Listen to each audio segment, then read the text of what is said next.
Greetings, unsettled souls. Welcome to the correct views. Sam I.B. Gangi. Working with the lights here with Media Speaks. We were working on it and we decided to go live. No sense in tripping right before Thanksgiving. I am going to go ahead and give everybody my official Thanksgiving commentary. HDF up there, live stream down here. I'm going to do it after the show. Because if I do it now, a week from now, when Thanksgiving is over, nobody's going to listen to anything that I said. And that sucks, because a lot of this is going to be things that you're going to want to listen to probably for the next, I would say, coming weeks. Because there's been some big decisions today for those of you that follow the news. So I am very grateful for a number of things, and those things I will be getting to at the end of the show. Alright guys, all this brought to you by The Day the Lights Went Out. It's a really funny book by D. Alan Ross, show sponsor. Make sure you check that book out. That is really quite funny, friends. The Day the Lights Went Out. This is Donald Trump's education secretary, Betsy DeVos. DeVos. It's a top Republican donor and an advocate for school choice. Now, see, that's the good news. It's brought to you here by Blasting News. That's the good news. The bad news here is that she has been on the side of Common Core. Now, the argument that I believe is being given here, as I wear my Thanksgiving Day hat, in case you're wondering, the problem with her is she supported it. She's going to say because it was better than the existing plan, but that she likes Trump's plan more. Well, if that's true, that's fine. But if it's spin, then it's a sign of capitulation from Donald Trump, because he said that he was going to eliminate Common Core. So we're going to go ahead here and hope very much that he is not turning out to be what so many people worried that he would be. And that is promising one thing and doing another. The Hillary Clinton, he's not going to prosecute her bit. That's fine and good to get along with your enemies. That's very important. That's very noble. But if this is a slippery slope towards getting all of our promises broke, then that's not good. The upside is that she's always been in favor of choice. And what a lot of this is about, for those of you that don't know, it's about the right to send your kid to whatever school you wish to. Not based on where you live, but based on the school that gets the best results. And about homeschooling and charter schooling and leaving the choice of education up to the parent to work out as they see fit with their child, not the government intervening. So in that aspect, it's really promising. As President-elect Donald Trump continues to fill out his cabinet for the presidency, his latest appointment is for the position of Secretary of Education. Of course, Betsy DeVos, the Michigan native, will succeed John King in the position. Just getting to know her, DeVos is a billionaire donor for the GOP and was offered and accepted the position of Secretary of Education. Now, did she get this because of the amount of money she gives? Or did she get this because Donald Trump believes that it's somebody that's going to be able to work on his team? Again, to reiterate, if she was for Common Core for a number of reasons, but likes Donald Trump's idea better, then it looks like she could actually be a decent fit for this. And if not, then we could be looking at a really poor choice as a cabinet pick here. But again, we're going to give Donald Trump the benefit of the doubt. We're not going to crucify her before we've given her a chance, because that's what we're blaming the left for. They don't even give Donald Trump a chance before they trash him. So we're not going to do that to him. But we are going to mention here on the correct views something we need to keep an eye out for. She's known to be a supporter of Common Core standards, but she did disavow this on Wednesday, thankfully. Trump has vowed to eliminate such standards in the country. She is also the chairperson for the group that supports charter school education. Well, that's a good sign. That's promising. She was born on January 8th, 1958 in Holland, Michigan. She eventually rose to the position of chairman of the Michigan Republican Party, which she served from 1996 to 2000. She is a board member of the Foundation of Excellence in Education. and has countless endowments and scholarships in her family's name. She is also chairman of the Minpress Group, which invests in manufacturing and technology. So, what are we to take away here? Is she going to be somebody that's going to be on the side of liberty, or is she going to be somebody who isn't? Is she going to be someone who is going to help Donald Trump capitulate? Or is this Donald Trump making the other side capitulate? Because you got to remember, just because she may have supported Common Core and been wrong on one issue, when you look at her entire career, you would have to ask yourself, pretend you were her. Because you disagreed on one aspect of education, does that mean that all of the knowledge that you have acquired in education is therefore null and void? Or are you saying, all right, maybe I like this idea, maybe I still do, but I'm not going to do that anymore. I'm going to use my knowledge and bring that into this arena, and I'm going to make things better for the president and for the country in a way that the president wants. He wants my knowledge to make things happen. He doesn't necessarily want me to come up with ideas to happen. And if that's what he's doing, then you know what, that's fine. I don't have a problem with it. And we're just going to have to watch. Again, we won the election, but that doesn't mean we don't hold his feet to the fire. Here's 5 absurd ways the left has responded to the 2016 election. It's from Breitbart. Breitbart has been having a fit about not prosecuting Clinton, by the way. They've had cry-ins. Yes, they really hold a cry-in at Cornell University. They got together and wept in the quad, sobbing about how terrifying Trump's victory was. Well, let me tell you what. I wrote an article about this on Blasting News. You can find it, Sam DeGangi, Blasting News, about the suicide hotlines that have gone through the roof since Donald Trump has won. Well, let me tell you what. I don't remember suicide hotlines coming into fashion when Ron Paul was cheated. I don't remember suicide lines happening when that went down. I'm going to take this hat off because it looks ridiculous. Well, my hair looks even worse. But it was fine. It was a funny Thanksgiving joke. I know, if you don't have some humor, you don't have a show, but this hat looks ridiculous. I will say this. The main issue here is when it's cheating that's the left happening to the right, or when it's the right cheating itself, like we saw with Ron Paul, then that's absolutely fine, of course. But when the left legitimately loses an election, then they have a fit. And they did legitimately use it. You can see this with the illegal vote that was, 3 million people. There were 5 million dead people that voted. When you factor that out, Trump won by a landslide, because by simple coincidence, most of those illegal votes went to Democrats. Imagine that. They had therapy dogs. Petable pooches were trotted onto school children in New York. As the New York Post reported, this is once again sending all the wrong signals about the nature of elections and responsible citizenship. So that dogs support dogs because Trump won. Aww. And safety pins. I used to be a big safety pin fan, big punk rock fan. I'll never do it again.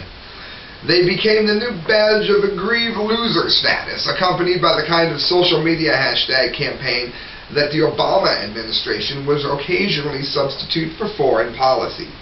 Safety pins are supposed to identify the wearer as an island of safety and tolerance for women, LGBT people, immigrants, and people of color. In case you haven't noticed, Donald Trump, the great hater of women here, has been nominating an awful lot of women to positions here. I'm just saying. We've got talks of Laura Ingraham. Last time I checked, Laura Ingraham was female. We got Betsy that we just talked about. We were hearing talks about Omarosa getting a post. I'm seeing a lot of women here. I'm just saying. Open letters. The first wave of post-election open letters were appropriately addressed to children, but Hollywood's Jeffrey Katzenberg at least managed to write one without using grade school kids as props. And it's still dripping with the sort of condensation that got the liberals creamed in 2016. Throwing down the bat and leaving the park is not an option. And so this is what they consider. This is how they handle losses here, friends. 5. Clinton victory fantasies. It is fantasized that Clinton won in order to make themselves feel better. Clinton victory fantasies. A few distraught lefties have floated outright assassination fantasies, or implied threats of insurrection, but most of them are smart enough to stay away from rhetoric that could land them against the Secret Service. Now, if someone did that against against President Obama, the great savior Obama, then everybody would immediately be talking about how unbelievably racist it is. It's not racist to rebel. It's not racist to protest. That's what they're doing. The trouble is they're protesting, and half of them that are arrested for protesting, they didn't vote. Did you know that? They didn't vote. The other problem here is, you want to talk about heartbreak? Let's talk about heartbreak. Let's talk about driving from Canton to Bilderberg. It's a true story. Driving to Bilderberg.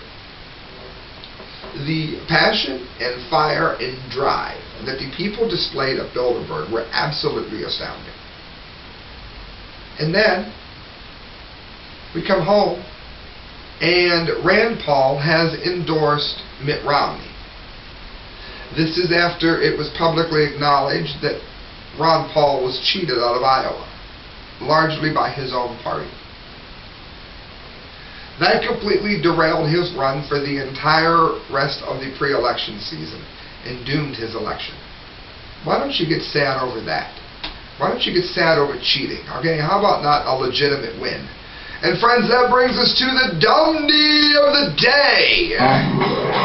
That's right, the DUMBDEE of the day, given only to the stupidest and the dumbest. You are an idiot. Who's winning it today? It's Jill Stein winning it. Friends, Donald Trump has won this election by a landslide. People are saying he didn't win the popular vote. He certainly did when you factor out those that were illegal and those that were dead, from dead people. So he did win popular vote. According to a feed that I got here, it was just tweeted before I went live by Brylan Van Dyke, Trump wins Michigan by 10,704 votes. Now that's a pretty substantial win. 10,000 people. Most of you listening to me right now probably live near a town that is smaller than 10,000 people. That's a significant amount of people. But yet, for Jill Stein, it somehow isn't enough. And that's why she's winning the DUMBDEE of the day. This is from The Hill. She's going to file for a recount in 3 states. Now, she's the one who said we had more to fear under Clinton than Trump. That was only rhetoric to try to get Trump voters. Okay, I had a lot of respect for Jill Stein before this, and I've had a lot of good things to say about her as a person, though not a politician. That may be changing after this. Former Green Party presidential nominee Jill Stein, who wins the DUMBDEE of the day, intends to file for a recount in 3 states. She plans to request a recount in Wisconsin, Michigan, and Pennsylvania, her campaign said in a statement on Wednesday. After a diverse and painful presidential race reported hacks into voter and party databases and individual email accounts were causing many Americans to wonder if our election results are reliable, Stein said in the statement. These concerns need to be investigated before the 2016 presidential election is certified. 10,000 people. There is no way a hack happened that affected 10,000 people, Jill Stein. That is why you're winning the DUMBDEE of the day, just to be painfully clear here. Stein's campaign claimed that some of the machines used in Wisconsin were banned in California due to the vulnerability of hacking. The only people hacking have been the people on the left. The people that you supposedly ran in the Green Party for so that you could be non-affiliated or unaffiliated with these idiots on the left. That you could be a left party apart from them. Because we know how they cheated Bernie. We know how by their own memos they talked about cheating within their own party. And yet you're going to come out here and do this. Greens have long been at the forefront of campaigns for election integrity. Of course they have. She launched a fundraising page on her website to bankroll a recount on Wednesday. After seeing compelling evidence of voting abnormalities, the Stein-Baraka Green Party campaign is launching an effort to ensure the integrity of our elections. I'll tell you what. The integrity of our elections are only in jeopardy due to people like you, who are somehow too dull of wit to understand that you do not win by 10,000 votes due to a hack. That's like getting in a fight and the guy that hits you has a black eye and you have 2 black eyes, your jaw is broken, and you're in the intensive care unit. Okay, there's a difference. You did not mildly lose. You got trounced. Hillary got trounced. Johnson got trounced. And Trump is the President of the United States of America. And for that, I'm very thankful, friends. Now I'm going to get in, that's your show, I'm going to get into my Thanksgiving talk. And this is for people that follow the show and care about what I have to say. And this has been kind of a rocky year, I'll be dead honest. I lost a job that I had for 10 years in the 4th of July, and it paid very, very well. And I don't have it anymore. I've been a content writer. Shout out to Steve. Very thankful to Steve. Thankful to my friend in Tennessee, Mr. Jonathan. The Legend of Bear Creek, places that I have worked since. I have been working largely for myself or in temp jobs ever since I quit, and I'm trying to make this show the main focus of my future here. I am in a band that is signed, and I want to do this show. Those are the 2 things I want to do. Writing is fine, but these are the 2 things I want to do. So I'm thankful for you guys that listen. And I'm thankful for you that donate at thecorrectviews@hotmail.com through PayPal. I appreciate that because that's what keeps me going. Okay, I'm very thankful for my wife, and I'm very thankful for the fact that I have a couple properties that looks like I may be able to rent them at some time soon. Above all else, thankful for my health.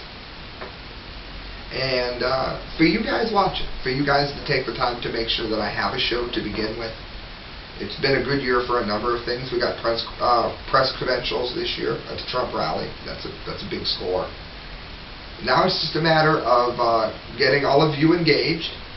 You guys help me to bring you a better show, and it's a better show that I'm going to bring all of you. You have my word on that. You keep supporting me, and I'll keep bringing you news, friends. Good night, God bless, and among all else, have a wonderful, happy, and safe Thanksgiving. If you're flying, make sure you don't go through the backscatter radiation machines. Just go through the pat-down.